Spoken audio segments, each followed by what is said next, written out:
Hello, hello, and welcome to the 48th Annual McHenry County Honor Band Festival.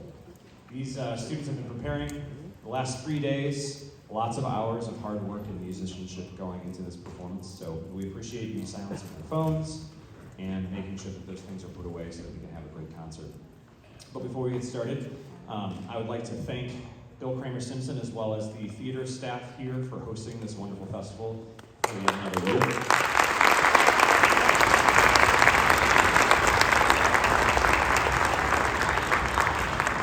There it is right there.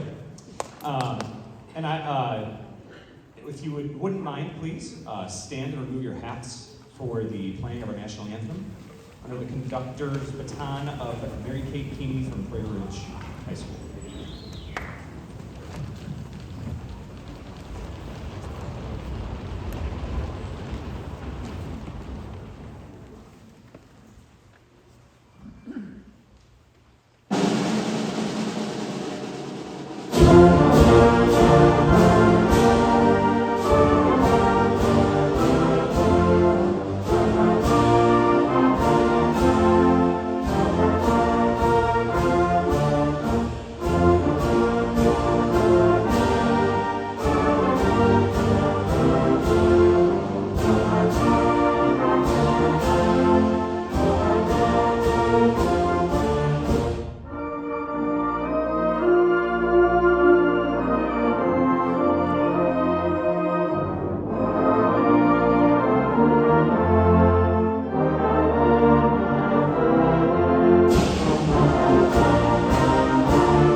Before we get started, and before I introduce our guest conductor and clinician for this last weekend, I wanted to take a moment to recognize each school in participation this last week, as well as their band directors in the audience. So when I call the school, and when I call the name of your band director, please stand briefly to be recognized by our lovely crowd here today. And that would be a great opportunity for photos if you have that. Okay. First up, we have Johnsburg High School with conductor Anna Zano.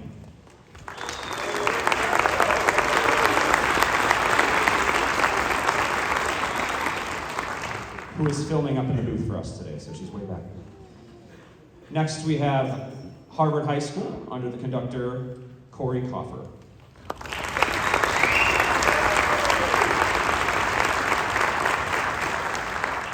Next, we have Cary Grove High School with Patrick Whalen.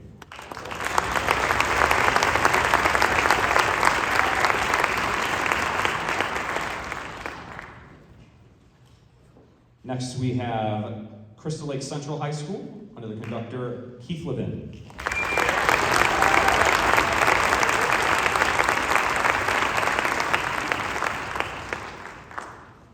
Crystal Lake South High School with Dan Foster.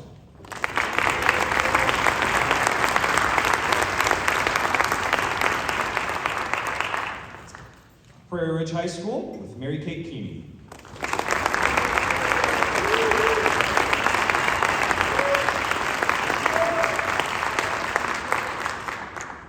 Marion Central Catholic High School with Andrew Osler.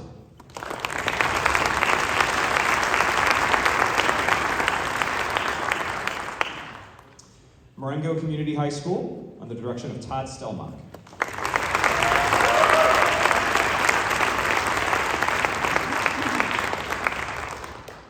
McHenry High School under the direction of Ryan Cabildo.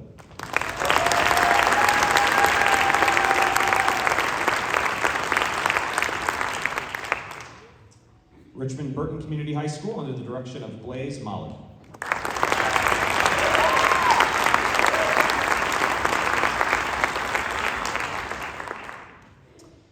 Huntley High School under the direction of Kevin Krivicic.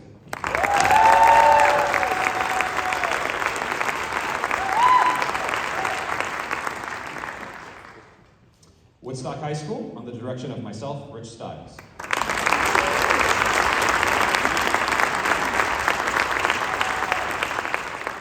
And Woodstock North High School, under the direction of Bill Kramer-Simpson.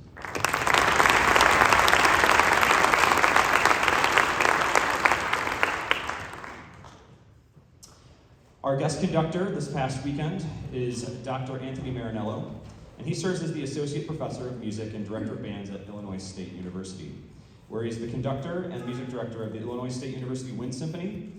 In addition to overseeing all aspects of the wind band program, he leads the graduate program in wind conducting and teaches undergraduate courses in instrumental conducting.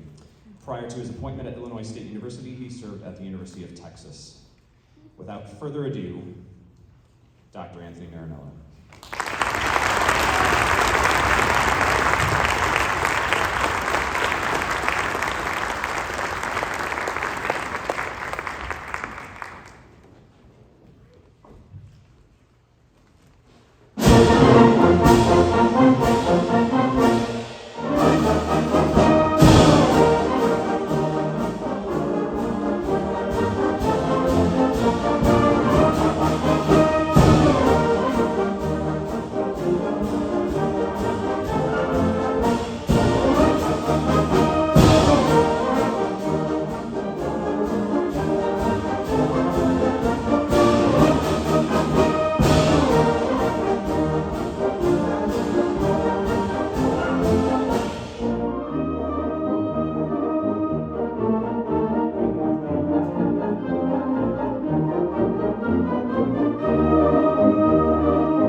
Thank you so much. I'll try to keep my talking to a minimum, but as the students know, I am a bit of a talker. First of all, it's an absolute honor to be here at the McHenry County Honor Band. The students have worked incredibly hard. They started Thursday night after a full day of school. They were obviously tired, but you would have never known. They worked their absolute tails off. It was wonderful. The other thing for me personally, it's great to be here to see not only so many directors and interact with some of my own former students who are now directors here, as well as old friends who I've known since I moved here to Illinois now 6 years ago, as well as make some new friends and meet all the directors here. They are an awesome bunch of people. They get along great. That doesn't always happen, all right? And they're just absolutely wonderful people. So thank you to the directors for the invitation.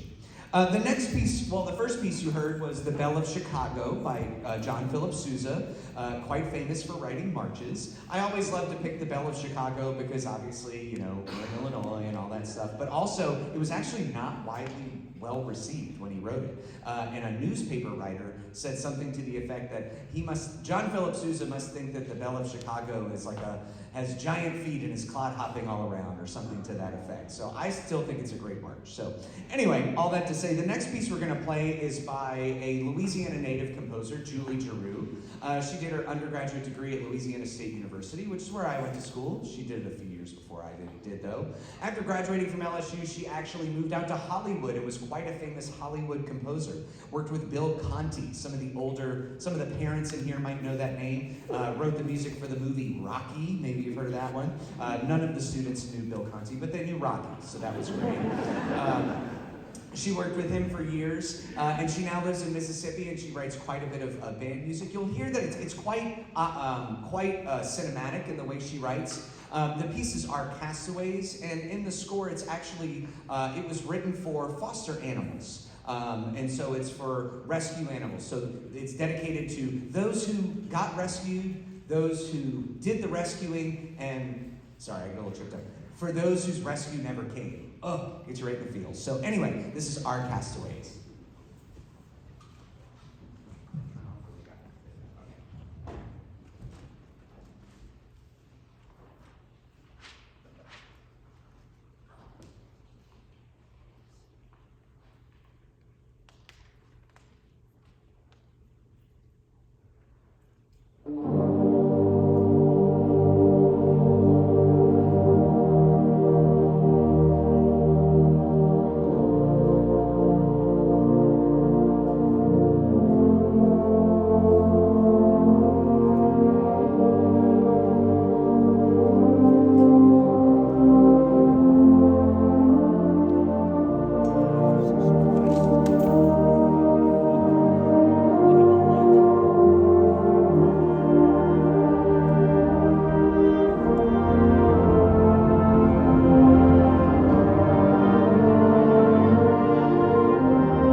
the next piece we're going to play in your program, it shows that we're playing On This Bright Morning by David Maslanka. David Maslanka was actually quite a prolific composer, particularly for wind band. He had quite a relationship with Illinois State University before my time there. The joke used to always be that the Illinois State University School of Music should be the David Maslanka School of Music. He would literally come and visit every single December for years and years in a row, and every year they'd record some piece by him. I accepted this position in 2017, and that summer he passed away. I never really had I never knew David at all. I never met him, so I didn't really have a relationship with him, but I found myself in a place where a lot of people did. Many of my colleagues have recorded numerous works of his for solo instruments. Obviously, the Wind Symphony that I now conduct has put out countless CDs of his music. And so it was kind of a challenge to myself to start learning some of that music and connecting with it. This piece is about a sense of loss, but even through loss that comes with change and transition, that there is still hope. That there is still an idea that everything happens for a reason. And I'll just kind of leave it at that. This is David Maslanka's On This Bright Morning.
As you can tell, that's not the piece we would end the concert with. So a few things, we've got 2 more pieces. I'm going to give the percussion just a second to move around. Let me do a few thank yous right now, okay? So first and foremost, I have 3 groups to thank. First of all, you on stage owe a lot of people thank you. Nothing that happens up here is by accident. All right, as a band dad myself, I now have a freshman in high school. I am also a dance dad to my 8-year-old daughter. That's a whole nother ball of wax. But I understand that all of these things do not happen on their own, and they happen because of the immense love, support, and taxi driving, and investing that you all do. So can all of the people on stage say thank you to our family, friends, and support systems for making it possible for us to get to do this? Ready, go. Thank you. We didn't even practice that. They just did it on their own. That's great. Normally they just clap when I say that. That was great. I'm gonna have to tell them to do that from now on. The other thing is that I have not said anything to these students that's particularly groundbreaking, all right? It's not like I'm some kind of band whisperer or something like that. I'm just shorter and louder and say things slightly differently because I'm from Louisiana. That's about it, okay? Everything that I've asked them to do, whether it's technically on their instruments or how they play as an ensemble, or even just musically, how to shape things musically, they have done right off the bat. Now, if they had never done things like that on their own, that would have been like, what? What is that? What does that even mean? It's a testament how much progress they've made in a short amount of time and how great they're sounding. It's a testament to the immense, incredibly wonderful music education they're getting from all the directors we saw recognized earlier. So can all of us thank the music educators that actually are the ones that made this possible?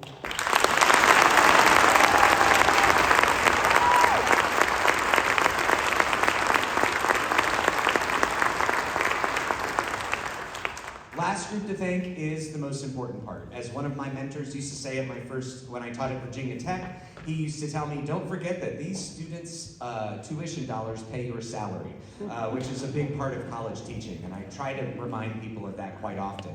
But our primary goal as teachers is for the students. They are our primary constituency base. So I would like to personally, in front of everybody, say thank you to the students. I said it at the beginning, and I'm going to say it again, not just so your parents can hear it, but because it really is that important.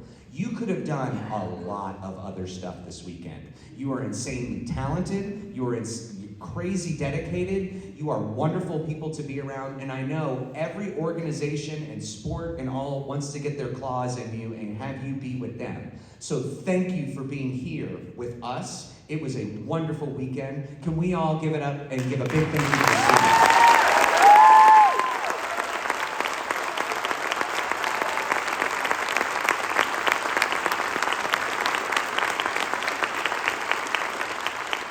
Two pieces left to play. This next one is relatively short. It's only like 3.5 minutes, but it's a really neat piece called New Wade in Water by Adolphus Hailstock. Adolphus Hailstock teaches at Norfolk State University, as well as Old Dominion University. He's a Pulitzer Prize-winning composer and has written only about 2 pieces for wind band. He's primarily an orchestral writer. This piece uses a very familiar spiritual that many of you may know called Wade in the Water. This is New Wade in Water by Adolphus Hailstock.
right, we've got one last tune for you here. It's about 6.5 to 7 minutes.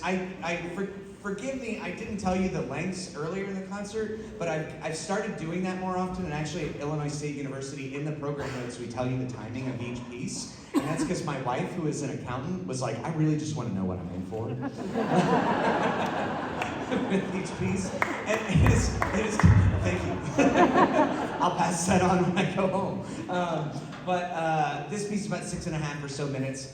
So this piece is written by actually a friend of mine, Andrew Boss. We were in grad school together. And it was commissioned by a gentleman named Joe Kreines. Joe Kreines actually has passed away since, but he was a legendary band director in the state of Florida. And his name is synonymous with just excellence in music education. He approached Andrew and asked him to write a piece. Technically, it's like an educational piece, because all the themes used in it actually come from medieval music. So a la Machaut. Machaut was a medieval composer. That's all the stuff that we all learned about in music school when we were like juniors in our undergrad, and then we like forgot it all, and then you see this piece and you're like, oh yeah, okay. But this music is treated in a very, very fresh and cool way. I think it's very exciting. So this is A la Machaut by Andrew Boss. Again, thank you so much for being here. It's been an absolutely wonderful weekend. And one last huge thank you to the directors for the invitation. It means a lot for me to be here. Thank you.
One more big thank you to Dr. Tony Marinello for being here with us this weekend.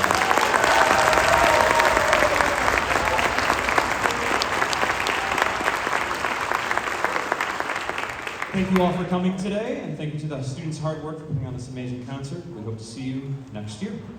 Drive home safely.